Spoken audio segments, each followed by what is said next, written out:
susunod na programa ay rated PG. Ito ay nangangailangan ng patnubay at gabay ng magulang para sa mga batang manonood.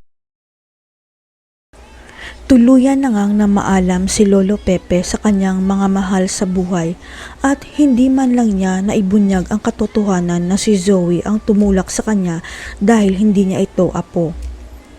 Kung saan nagising na si Lolo Pepe sa mahabang pagkakoma, biglang inatake siya sa puso nang makita niya si Zoe at Carlos at hindi na nila na-revive pa si Lolo Pepe.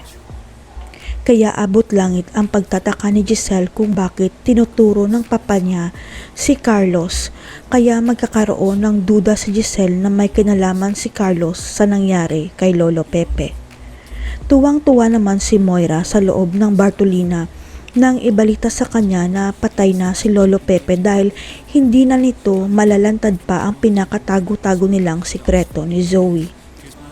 Pero bago namatay si Lolo Pepe, nagparamdam muna siya sa tunay niyang apong si Annalyn at sinabi nitong mag-iingat siya kay Doc Carlos na ipinagtataka naman ni Annalyn. Hindi maalis sa isip ni Annalyn kung bakit sinabi sa kanya ni Lolo Pepe na mag-ingat kay Doc Carlos at ang malaking katanungan niya kung ano ang ibig sabihin ng babala ni Lolo Pepe.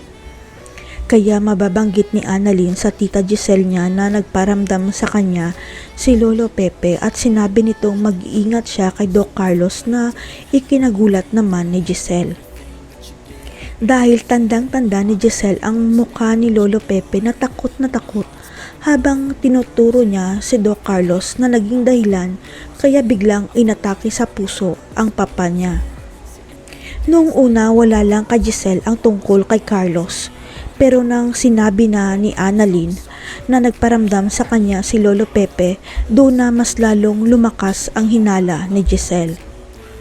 Malakas kasi ang kutob ni Giselle na may kinalaman si Carlos sa pagkidnap kay Lolo Pepe at malakas rin ang kutob niya na ito ang tinatago nilang sikreto ng pamangkin niyang si Zoe. Kaya sikretong paiimbestigahan ni Giselle si Carlos at Zoe para malantad ang tinatago nilang baho at hindi magtatagal si Zoe na mismo ang aamin sa krimen dahil sa konsensya. Pero bago pa aminin ni Zoe ang krimen niya, magpaparamdam muli si Lolo Pepe kay Annalyn at dito na niya sasabihin na si Zoe ang totoong tumulak sa kanya sa tulay. Kaya magsusumbong si Annalyn sa tita Giselle niya na alam na niya kung sino ang totoong tumulak kay Lolo Pepe at dito na dadamputin ng mga kapulisan ang kriminal na si Zoe. Makakamtan na rin kaya ni Lolo Pepe ang tunay na hustisya dahil makukulong na si Zoe? O wawakasan ni Zoe ang buhay niya dahil hindi niya nakayanan ang pagkawala ni Lolo Pepe? Abangan.